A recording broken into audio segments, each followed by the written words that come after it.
네, 여러분 우리가 이제 사도행전을 계속 이제 몇 주에 걸쳐서 지금 한 절씩 보았습니다. 오늘은 이제 사도행전의 마지막 부분입니다. 몸이 다시 산 것과 영원히 산 것을 믿사옵나이다. 아멘. 우리가 이제 이렇게 고백을 하죠. 몸이 다시 사는 것을 지난 시간에 했고 영원히 사는 것에 대해서 우리가 오늘은 이제 함께 하고자 해요. 우리가 이 사도신경을 우리가 계속 볼 때에 하나님으로부터 시작해서 예수 그리스도 그 십자가와 부활 그리고 성령의 역사 교회와 또 죄 사함에 대해서 몸의 부활을 우리가 함께 보고 마지막 자리에 이제 영원히 사는 것에 대해서 우리가 믿음으로 고백하는 이것들을 우리가 함께 보았어요. 핵심적인 단어들이 하나하나 있었고 또 그것이 어떤 의미를 담고 있는가, 물론 우리가 잘 알고 있는 내용들이기도 했지만 그래도 다시 한 번 더 짚어가는 그런 시간이 되기도 했습니다. 영원히 사는 것을 믿습니다. 영생을 믿습니다. 근데 여러분 이 말씀을 가만 준비하다가 그런 한번 질문을 해봤어요. 영원히 산다는 거 정말 좋은 걸까? 어떤 의미로 다가올까? 여러분들 한번 생각해 보셨습니까? 영원히 사는 것이 정말 좋을까? 저는 예전에 그런 생각도 해본 것 같아요. 영원히 산다면 혹시 지겨워하는 거 아닐까? 지겨운 거 아닐까? 영원히 사는 것에 대해서. 여러분 그런 생각이 들 수도 있잖아요. 그 영원히 산다고 하니까 내가 지금 이 상태에서 영원히 산다고 하면 예를 들어 몸이 건강하지 않은데 영원히 산다? 연장선이다? 별로 안 좋을 것 같은데 이런 생각들 혹시 생각을 해본 적은 없느냐라는 거죠. 우리가 여기에서 이 영원히 사는 것의 의미가 성경에서는 무엇을 의미하는 것인지를 우리가 좀 분명히 생각해 볼 필요는 분명히 있습니다. 그래서 영생은 지금 이 현재의 세상을 뭐 조금 더 연장선으로 보는 게 아니라 우리가 전혀 다른 차원으로 우리가 받아들여야 되고 이해해야 된다는 것을 오늘 함께 나누고자 해요. 그래서 오늘 성경에서 말하는 이 영생에 대해서 이야기를 나눌 때에 좀 세 부분으로 나누어서 우리가 함께 보고자 해요. 하나는 영생이 뭐냐, 영생의 본질에 대해서, 그러면 또 영생은 언제 시작하는 거냐, 시작점이 언제냐라는 것, 그 영생의 완성은 언제가 영생의 완성이 되느냐라는 것을 우리가 보고자 해요.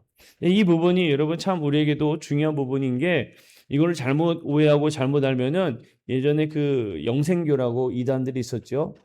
우리가 잘못 생각할 수가 있거든요. 그래서 우리가 정확하게 성경에서 말하는 이 의미가 무언가를 알고 또 그것을 알므로 믿음으로 고백해야 되는 우리 믿음의 고백이 되어야 한다라는 거예요. 자, 첫 번째로 영생은 시간의 길이가 아니라 관계의 깊이다라는 거예요. 시간의 길이가 아니라 관계의 깊이다. 여러분 우리가 영생하면 가장 먼저 사실 떠오르는 게 뭡니까? 시간적 개념입니다. 영생하면 영원한 것. 시간적 개념을 우리가 떠오르잖아요. 100년보다 1000년보다 만년보다 뭐 끝나지 않는 메비우스의 띠라고 하는데 저거 막 끝나지 않는, 우리가 그렇게 생각을 한단 말이에요. 그런데 예수님은 오늘 우리가 함께 읽은 본문에 보게 되면요, 다른 이야기를 하세요. 오늘 우리가 본 본문에 보면 여러분 혹시 성경책을 덮지 않으셨으면 한번 보세요. 뭐라고 예수님이 이야기하는지. 영생은 곧 유일하신 참 하나님과 그가 보내신 자 예수 그리스도를 아는 것이니이다. 자, 다시 한번. 영생은 곧 유일하신 참 하나님과 그가 보내신 자 예수 그리스도를 아는 것이니이다 라고 이야기하고 있어요. 그러니까 영생은 하나님과 예수를 아는 것이다 라고 이야기하고 있죠. 예수님이 영생은 죽지 않는 것이야, 영원히 사는 것이야, 끝이 없는 것이야 이렇게 말씀하는 게 아니라 하느님과 예수를 뭐 하는 거라고요? 아는 것이다 라고 이야기를 하고 있는 거예요. 영생은 하느님과 예수를 아는 것이다. 그러면 여러분 여기서 왜 예수님이 아는 것이다 라고 이야기했냐라는 거 우리가 또 짚어볼 필요가 있을 겁니다. 우리가 지난 주일에 안다, 히브리어로 야다라고 단어가 쓰여져 있는데 그 의미가 무엇인지 주일날 제가 나누었습니다. 그렇죠? 기억나시죠? 그 안다라는 게 어떤 의미라고 했습니까? 그저 정보적 지식이 아니라고 말씀을 드렸어요. 성경에서 말하는 안다는 것은 당연히 관계성을 말하는 거라고 얘기했습니다. 믿음으로 맺는 그 관계, 인격적으로 사랑으로 믿음으로 맺어지는 그 관계를 통해 우리가 안다라고 이 성경은 말한다라고 이야기를 드렸어요. 감리교의 신앙을 세운 존 웨슬리도 이 구절을 두고서 이렇게 이야기합니다. 하나님을 안다는 것은 사랑과 거룩한 믿음으로 아는 것이며 그것 자체가 영생의 본질이다. 이렇게 설명을 해요. 하나님과 사랑과 거룩한 믿음으로 하나님을 아는 것이고 그것 자체가 영생의 본질이다. 예를 들면 그런 거죠. 이런 거죠. 우리가 성경에서 말하는 안다. 우리가 안다라는 이 고백은 여러분 세상에 참 유명한 사람들이 많이 쓴다. 그렇지 않습니까? 유명한 사람을 한 명 그냥 콕 집어서 이야기를 하면 그 사람에 대해서 세상의 모든 사람이 모르는 바 없고 나도 모르는 바가 없는 그런 사람의 이야기를 해봐요. 우리가 토요일 날에 이제 토요일에 있는 그 달빛 소나타에서 저기 조영남 씨가 오죠. 그 조영남 씨는 다 알잖아요. 우린 다 알아요. 그런데 여러분 조영남 씨가 우리 안다고 해서 내가 전화하면 오고 하는 그런 사람입니까? 전화하면 오고 가라 하면 가고 목사님의 말씀에 따르겠나이다 이런 사람은 아니잖아요. 저랑 아무 상관없고요. 알지도 못해요. 저는 만나보지도 않았어요. 그렇지만 알아요. 그죠? 이건 우리는 세상에 그냥 안다라고 이야기를 하는 건데 가족은 어떻습니까? 가족은 다르죠. 가족은 언제든지 오라고 할 수도 있고요. 가라고 할 수도 있고요. 우리가 그 가족이 뭘 좋아하는지, 또 뭘 싫어하는지, 또 어떤 일에 상처받는지 이런 걸 너무나 잘 알고 있어요. 그렇죠? 우리도 가족에 대해서 너무나 잘 안다라고 이야기해요. 그러나 조영남 씨를 내가 아는 것과 가족으로 아는 것과는 너무나 차이가 크죠. 하나님께서 말씀하시는 이 성경에서 말하는 것은 바로 내가 뭐 조영남을 안다 그러니까 아는 것이야 라고 말하는 게 아니라 나와의 그 가족과의 관계, 끈끈한 관계, 그 관계성을 통하는 그거를 성경에서는 안다라고 말한다고 이야기를 했습니다. 하나님을 아는 것도 똑같다는 거죠. 그러니까 여러분 성경 지식을 많이 쌓는 거 중요해요. 말씀도 많이 알아야 되죠.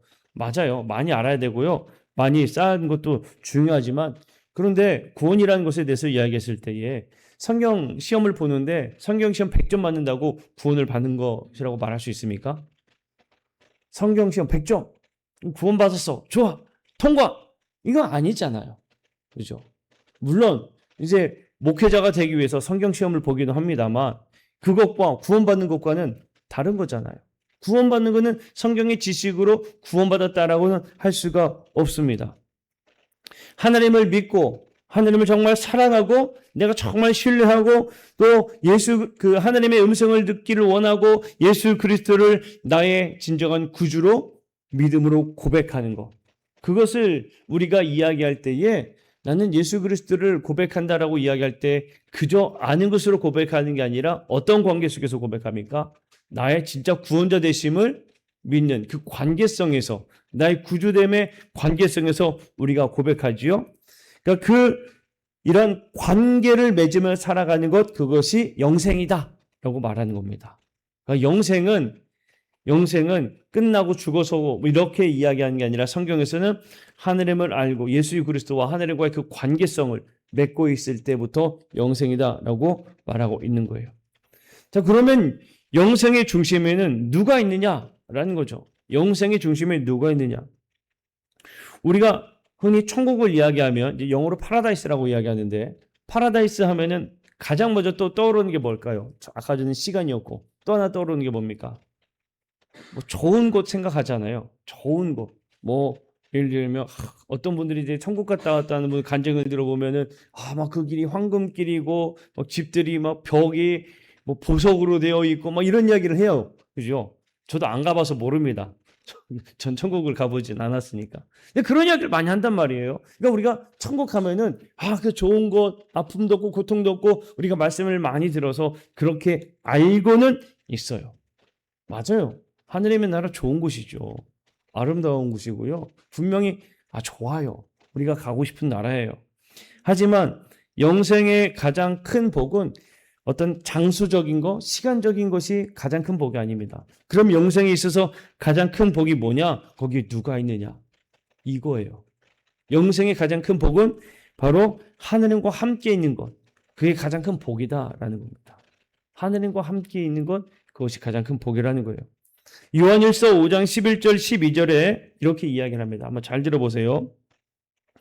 또 증거는 이것이니 하나님이 우리에게 영생을 주신 것과 이 생명이 그의 아들 안에 있는 그것이니라. 아들이 있는 자에게는 생명이 있고 하느님의 아들이 없는 자에게는 생명이 없느니라. 아들이 있는 자에게 뭐가 있다고 이야기합니까? 생명이 있다. 그러니까 예수님과의 그 관계가 매우 중요하다라는 것을 분명히 말하고 있는 거죠. 영생에 좋은 장소에 있다 이렇게 말하지도 않았고요. 생명이 그 아들 안에 있다 이라고 이야기를 하고 있는 거예요. 그러니까 천국에서 가장 좋은 것은 어떤 금길이다, 어떤 좋은 집이 마련되어 있다 이런 게 아니에요. 아픔도 없다 이런 것도 아니고 가장 천국의 큰 복은 뭐냐? 예수님이 그곳에 계시다라는 거예요. 예수님과 함께한다. 여러분 가만 생각해 보세요. 우리가 신앙생활하면서 많이 고백하는 것 중에 하나가요. 주님과 함께하면 얼마나 좋을까? 이런 고백 많이 하지 않습니까? 주님과 함께하면 얼마나 좋을까? 내 삶에 주님 함께해 주세요라는 고백을 많이 하잖아요. 우리는 믿음으로 고백을 하는데 진짜 주님이 함께하는 것 같은 그런 걸 못 느끼잖아요. 그런데 그것을 정말 누리며 사는 곳이 어디예요? 하늘의 나라. 영원한 생명 얻었을 때 영원한 생명이 있는 그곳이 이제 예수님과 함께하는 것이고 가장 큰 우리에게 있어서 복이다라는 것을 성경에서는 말하는 거예요. 그러면 두 번째로 영생은 죽은 다음이 아니라 이미 시작된 것이다라는 겁니다. 영생은 죽은 다음이 아니라 이미 시작된 것이다. 감리교 신앙이 특별히 강조하는 부분이 하나가 있는데 뭐냐면 많은 사람이 이렇게 생각을 합니다. 우리가 영생을 생각할 때에 특별히 어떻게 생각하냐면 내가 열심히 신앙생활하다가 죽으면 그때부터 하느님의 나라는 시작, 영원한 생명이 시작 이렇게 우리가 생각을 하잖아요. 많이 흔히들. 그죠? 아마 이거는 모든 신앙인들이 그렇게 생각할 겁니다. 내가 열심히 믿다가 죽으면 그때부터 시작. 우리는 이렇게 생각을 하는데 성경은 그렇게 말하고 있지 않다는 거예요. 요한복음 5장 24절에 보게 되면 있네요. 요한복음 5장 24절 혹시 글씨 보이실까요? 한번 읽어보겠습니다. 밑에 조그맣게 있지만 시작.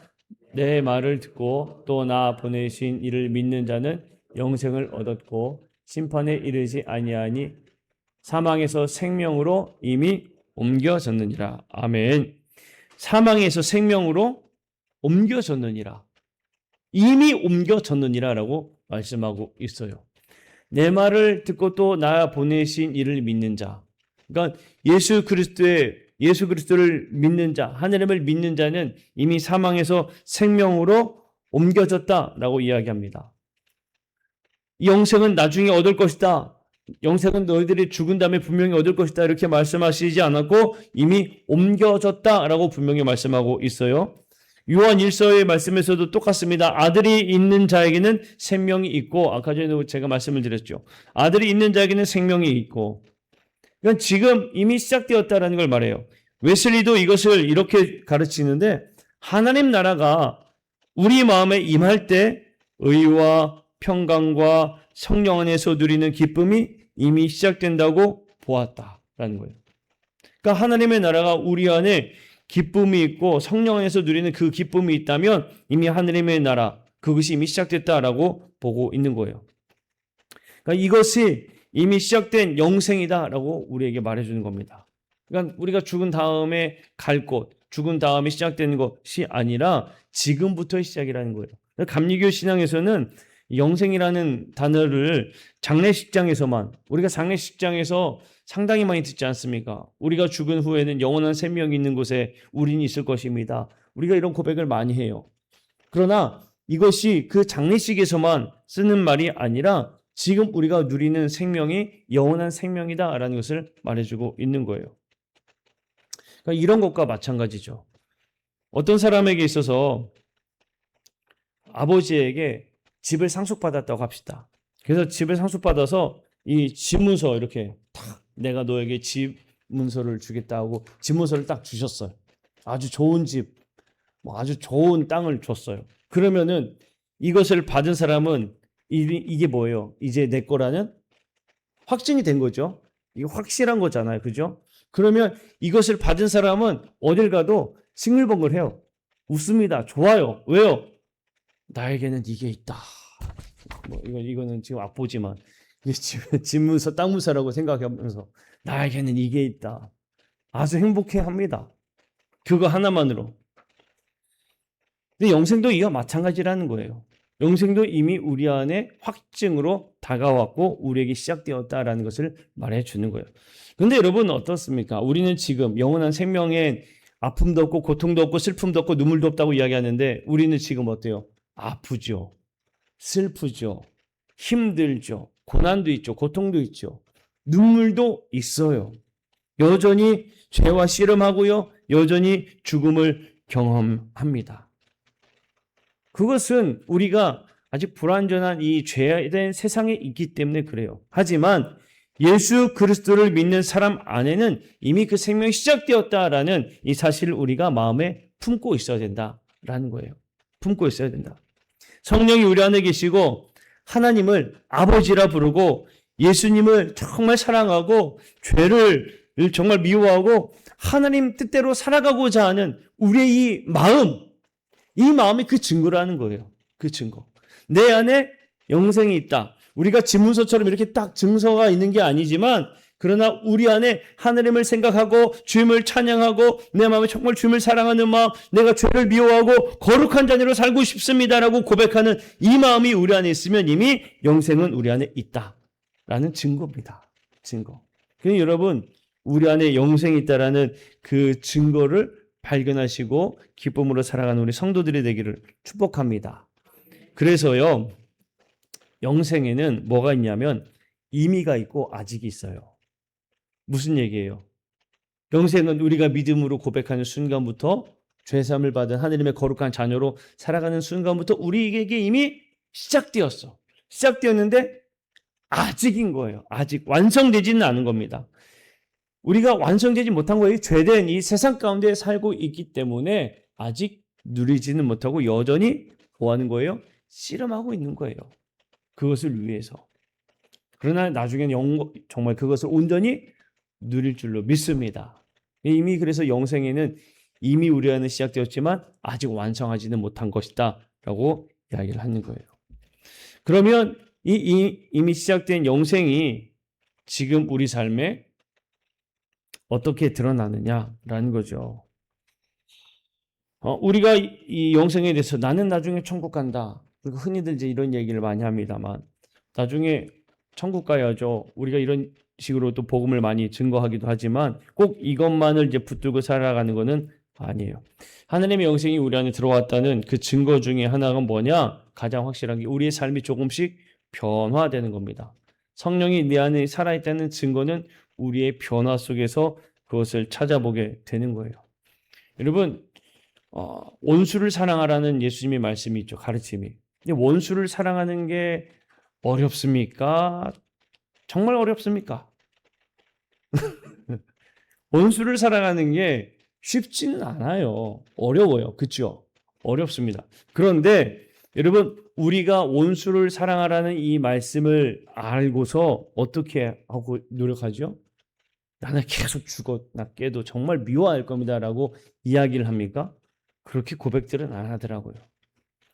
원수를 사랑하라는 말씀이 있어서 내가 그 말씀을 아는데 너무 힘듭니다. 근데 이 말씀을 정말 내가 살고는 싶은데 너무 힘듭니다. 라는 마음을 가져요. 그렇지 않습니까? 그건 이미 뭡니까? 말씀이 우리 안에 움직이기 시작하는 겁니다. 말씀이 내 안에서 움직이기 시작하는 거예요. 그러니까 이게 더디긴 해도 말씀이 결국엔 우리 안에서 움직이니까 이루어지게 되어 있어요. 이루어지게 되어 있습니다. 너무 우리가 조급해 할 필요는 없죠.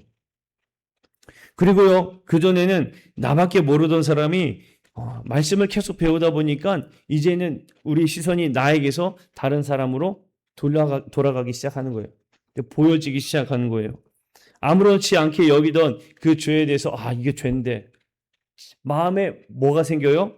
거리낌이 생겨요. 찔림이 생겨요. 이러면 안 되는데, 이러지 말아야 되는데 라는 죄에 대한 이 문제가 생깁니다. 그리고 뭐가 생겨요? 하나님 나의 죄를 용서해 주세요라는 회개함이 생기게 되죠. 가진 것을 나누고 싶어지고요. 말씀을 더 듣고 싶어지고요. 또 기도하고 싶어지고요. 찬양하고 싶어지고요. 더 예배에 참여하고 싶고요. 막 그렇게 돼요. 왜요? 우리 안에 생명이 들어왔다는 증거예요. 증거. 이게 증거입니다. 생명이 없으면 이런 거를 좋아할 이유가 전혀 없어요. 생명이 들어왔기 때문에 좋아하는 겁니다. 자, 우리가 한번 예를 들어서 겨울에 나무를 한번 떠올려 보면 겨울에 메말라 있다가 막 메말라 있던 나무에 이 싹이 하나 딱 트면은 우리가 그걸 보고 무엇을 생각합니까? 이 나무는 살았구나. 이거를 우리가 알아요. 화분이 이렇게 있는데 저도 이제 화분이 제 사무실에 몇 개 있는데 하나 어디 갔는지 사라졌어요. 제가 잠깐 밖에 놔뒀었는데. 근데 언젠가 화분을 또 저희 집에도 여러 개 있다가 지금은 다 이제 처분했습니다만 겨울 동안에 죽은 것 같아. 이게 죽은 것 같은데 물을 막 주다가 이게 죽은 거 아닐까? 헛된 소망을 품는 거 아닐까? 주다가 싹이 하나 탁 나요. 그러면 어떤 마음이 들겠어요? 야, 이거 살았구나. 이거만 알아요. 겨울에 우리가 그 싹 하나 보고 어디까지 추론합니까? 야, 꽃이 피겠다. 또 나중에 열매까지 열리겠다. 우리가 이걸 보죠. 나무에서 겨우 이 싹 하나 보지만 그것으로 이게 죽지 않았다라는 것을 보는 것처럼 우리 안에도 마찬가지예요. 성령께서 우리 안에 작은 마음들을 계속 주실 때에 우리는 그것을 통해서 내 영혼도 살아있는구나. 내가 영생을 얻었구나. 라는 그것을 알게 되는 겁니다. 내가 더 사랑하고자 하는 마음이 생기는구나. 내가 회개하게 되고 내가 더 기도하고 내가 더 말씀 듣는데 가까이 가고자 하면 이게 영생이 내 안에 있구나. 라는 것을 알게 되는 거예요. 로마서 6장 23절을 보게 되면 로마서 6장 23절 밑에 있죠? 한번 읽어볼게요. 시작.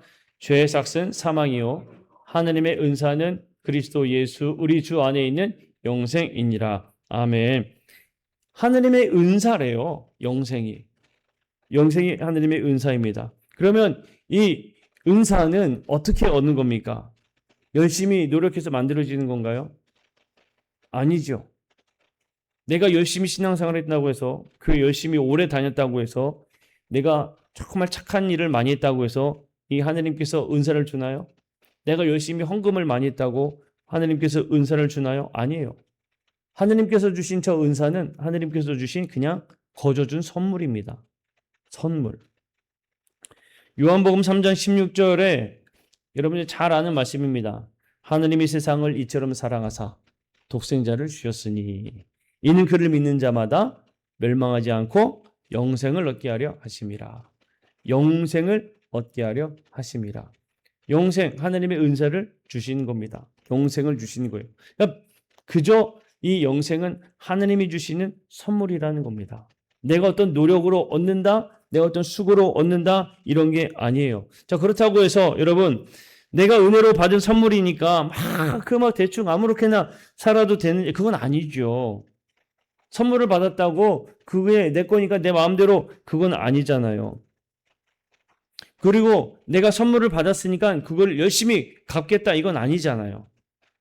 여러분 자녀들이 부모에게서 많은 선물을 받습니다. 그런데 이거를 내가 나중에 꼭 갚아야지 하고 막 열심히 그걸 계산해서 갚습니까? 여러분들이 그렇게 사셨나요? 부모님께서 나에게 이런 선물을 주셨는데 언제 몇 살에 내가 부모님이 이걸 주셨지? 얼마. 언제 이거 부모님이 이걸 주셨지? 얼마. 막 정산해서 갚는 생각을 우리 안 하잖아요. 똑같은 거예요. 우리는 그저 그냥 받은 거예요. 사랑으로 받은 겁니다. 그렇기 때문에 그 사랑으로 받았던 것을 알기 때문에 우리가 늘 어떤 고백을 합니까? 감사의 고백을 하는 거죠.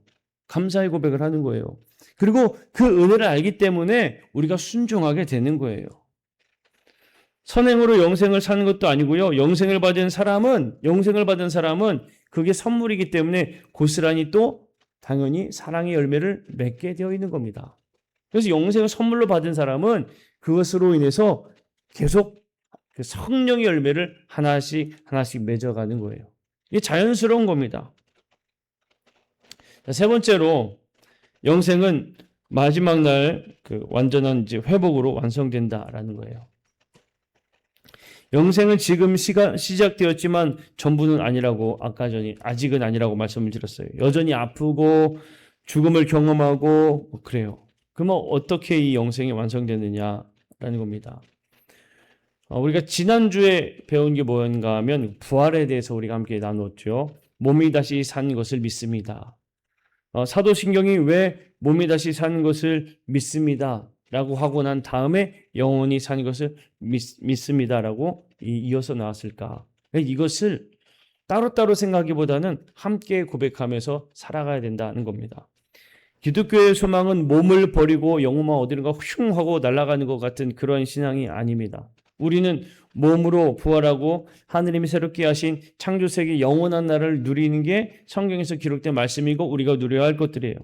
기독교에 대한 감리의 신앙 고백도, 우리 감리의 신앙 고백도 마찬가지입니다. 예수 그리스도의 재림과 심판, 우리 몸의 부활과 영생, 그리고 의의 최후 승리와 영원한 하나님 나라를 믿습니다. 이렇게 고백해요. 우리도 그렇게 고백한단 말이에요. 부활과 영생을 같이 놓고 고백하고 있어요. 그럼 완성된 영생은 어떤 모습이냐? 처음에 질문으로 들어가서 우리가 처음에 영생에 대해서 뭐냐? 제가 우스갯소리로 그랬죠. 이대로 계속 살다가 지겨워지는 거 아닐까? 그런 생각을 한 번씩 해본다고. 이 질문은 우리의 삶을 그대로 영원히 늘어놓는 것처럼 생각하기 때문에 그렇습니다. 지금의 삶 플러스 연장선, 이렇게 생각을 우리가 하기 때문에 영생에 대해서 생각을 할 때, 그러니까 우리가 아주 오해를 하는 거예요. 여러분, 저도 이제 몸이 아파서 입원을 했었을 때 병원에서 잘 모르겠대요. 이유를 모르겠대요. 그럼 답답하죠. 계속 큰 병원을 찾아가 봐요. 이유를 거기서 못 찾아요. 그런데 의사 한 분이 이거는 별거 아닙니다 하고 정확하게 진단을 딱 내려주고 조금 있으면 회복됩니다라고 하면은 제가 걱정해요, 안 해요? 안 합니다. 이게 저만의 이야기는 아니죠. 여러분들도 병원에 갔는데 의사들이 모른대요. 그냥 이거는 어쩔 수 없습니다. 이렇게 평생 사셔야 됩니다. 이러면은 우리 마음이 불편하잖아요. 그런데 아주 명의를 만났는데 이거는 아주 간단한 문제예요. 이거 툭툭 해가지고 이거 고쳐지는 겁니다라고 하면 우리 마음이 어때요? 너무나 좋지 않습니까? 기쁘잖아요. 영생은 마치 우리가 어떠한 병이 있어서 고침을 받지 못하는 거에 플러스 되는 하자가 있는 모습 그대로 가는 게 아니라는 거예요. 완전히 하나님께서 새롭게 우리를 부활하신 그 은혜를 누리는 것이 영생입니다. 영생은 부족한 모습 그대로 아니에요. 그러니까 여러분, 우리가 생각할 때 나는 성격이 이렇고 나의 모습은 이렇고 나는 어떤 마음을 가지고 있는데 이런 마음 참 있지 않았으면 좋겠는데, 이런 생각을 우리가 할 필요가 있어요, 없어요? 없어요. 없는 겁니다. 왜요? 주님이 우리를 완전히 새롭게 변화시켜 주시고 우린 그 부활함으로 영생을 누리게 되니까 그렇다는 거예요. 그래서 요한계시록 21장 4절에서 장례식장 가면 많이 듣는 말씀입니다. 모든 눈물을 그 눈에서 닦아 주시니 다시는 사망이 없고 애통하는 것이나 곡하는 것이나 아픈 것이 다시 있지 아니하리니 처음 것들이 다 지나갔음이로라. 이게 우리가 누리는 영생의 모습이다라는 거예요. 대신 그러면은 죽음도 눈물도 애통도 고통도 없는 그 자리에 뭘로 채워지느냐? 바로 하나님의 사랑으로 예수 그리스도로 채워진 삶을 살게 된다는 겁니다. 요한계시록 21장 3절에 보면 보라 하나님의 장막이 그들과 함께 계시리니 그들은 하나님의 백성이 되고 하나님은 친히 그들과 함께 계셔서라고 이야기를 하는 거예요. 바울도 고린도전서 13장에서 그때에는 얼굴과 얼굴을 대하여 볼 것이요라는 그런 고백을 합니다. 그러니까 아주 희미하게 알던 것들이 희미한 것이 아니라 확실함으로 우리에게 다가오게 되고 우리는 그것을 누리게 되어지는 것이다 라는 것을 말해줘요. 웨슬리는 구원의 목적을 이야기할 때에 구원을 단지 지옥에 가지 않는 것, 지옥을 피하는 것 이렇게 이야기하지 않았어요.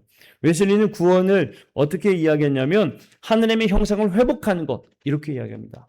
하느님의 형상을 회복하는 것, 하느님을 온 마음으로 사랑하고 이웃을 내 몸처럼 사랑하는 사람으로 세워지는 것, 하느님께서 우리를 처음 창조하신 그 모습 그대로 완전히 회복되어지는 것, 그것이 지금 우리가 계속 이 땅을 살아가면서 우리는 그 연습을 해 나가는 것이고, 우리가 성화되어가는, 성화를 바라는, 예수님을 닮아가는 그 삶을 우리가 살아가야 되는 이유다라는 거예요. 여러분, 우리가 지금도 여전히 부족하고 실수도 하지요. 연약하기도 하고요. 그러나 영생이 완성되는 그날에는 그 무엇도 우리를 가로막지 못한다라는 겁니다. 그러면 우리가 어떻게 살아가야 되느냐라는 겁니다. 자, 이것을 보면서 마지막으로 우리를 그러면 어떻게 살아가야 되느냐? 영생을 믿는 사람은 첫 번째로 더 하나님을 알아가는 삶을 살아간다는 거예요. 왜요? 내 안에 누가 그 영생을 주셨기 때문이에요? 하나님께서 주셨기 때문에. 그래서 더욱더 말씀을 읽고 기도하고 예배하고 성찬에 참여하고 성도의 교제를 계속 믿음 안에서 나누는 거예요. 하나님을 더욱더 계속적으로 알아가려고 우리가 그렇게 살아간다는 겁니다. 두 번째는 우리가 영원한 것에 투자를 한다는 거예요. 영원한 것에 투자를 합니다. 여러분, 우리가 이 세상 살아가면서 많은 것들이 있으면 여러분 어떻습니까? 좋잖아요. 사실이지 않습니까? 아니, 많으면 좋죠. 많을수록 좋은 거 아닙니까? 누리면 좋지요. 그죠? 그러나 이것이 우리에게 있어서 전부는 아니다라고 이야기하게 되는 거예요. 많으면 좋지요. 하지만 없어도 괜찮다라는 거예요. 있으면 좋고 없어도 상관이 없다. 왜요? 우리가 영혼에 투자할 것이기 때문에 뭐 지금 없어도 영원한 하나님 나라, 정말 그 인생을 우리가 살아갈 것이기 때문에 이 계산법이 달라지는 거예요. 계산법이. 그래서 그렇게 목매지 않는다는 겁니다. 영혼에 투자하는 사람들은 이 세상의 것들에. 세 번째가 뭡니까? 죽음 앞에서도 소망을 잃지 않는다라는 거죠.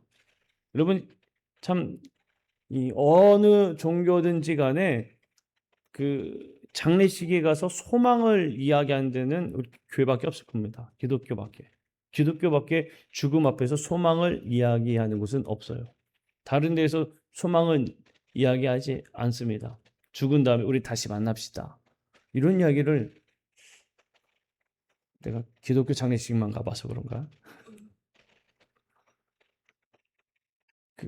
예전에 부목사로 있을 때 그 대전에 현충원이 있습니다. 현충원에 장례식을 하러 갔더니 온 종교가 다 장례를 치르더라고요. 그냥 바로 이렇게 하고 나는 게 아니고 불교 갔다가 불교랑 또 원불교랑 또 다르잖아요. 불교 갔다가 원불교도 했다가 그리고 그 천주교식으로도 했다가 우리 교회식으로도 했다가 막 다 그래요.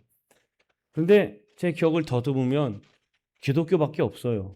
우리 나중에 하느님 나라에서 다시 만납시다라고 이야기를 듣는 거. 여러분, 장례식장에 가보면 다 아시잖아요. 장례식장 가면은 그렇게 이야기하는 데는 우리밖에 없습니다. 화장터 장례식 하는데 다 가보세요. 그렇게 이야기하는 곳은 우리밖에 없어요. 우리는 소망이 있기 때문에 그렇습니다. 우리는 소망이 있어요. 우리가 영생 있는 사람들은 소망 있는 삶을 사는 사람들이다 라는 것을 우리가 꼭 잊지 말아야 됩니다. 마지막으로 생명에 어울리게 사는 삶을 살아간다는 거예요. 생명을 얻어서 생명에 합당한 자로의 삶을 사는 거예요. 그게 별거 아닙니다, 여러분. 내가 할 수 있는 거 그걸 조금씩 해 나가는 거예요. 한순간에 갑자기 사람이 변해가지고 그 거룩해지고 이러면 죄송합니다만 저는 조금 의심할 것 같아요. 갑자기 만약에 그렇게 된다면. 그러나 조금씩 변해지는 모습을 보면 우리는 믿음이 자라는구나. 우리는 이렇게 우리는 이야기를 하죠. 생명이 있기 때문에 우리는 조금씩 자라나게 되어 있어요. 우리는 계속 성장하는 겁니다. 자, 말씀을 맺고자 해요. 여러분, 우리는 사도신경의 마지막에 영원히 산 것을 믿음으로 고백하고 있습니다. 그 영원히 산다는 것의 그 의미, 우리의 마지막이 죽음이 아니라는 것입니다. 우리의 마지막이 무덤도 아니고요. 우리의 마지막이 이별도 아니라고 우리가 고백하는 거예요. 우리가 이 영생을 믿습니다라는 이 짧은 고백 속에 정말 참 많은 것들이 담겨 있었죠. 우리가 이것을 정말 마음에 품고 내가 영원한 것을 믿습니다라는 것은 지금부터 나는 그 영생을 살아가고 있고 영생을 얻은 자로서 계속 살아갈 것입니다. 그리고 마침내 그 영생이 완성되어질 것입니다라고 고백하는 믿음의 고백이 여러분들에게 또 진실되게 나타나기를 주의 이름으로 간절히 축복합니다. 오늘 말씀을 생각하면서요, 우리 찬송 오직 주의 사랑에 매여 부르고 우리 기도하고 마치도록 하겠습니다.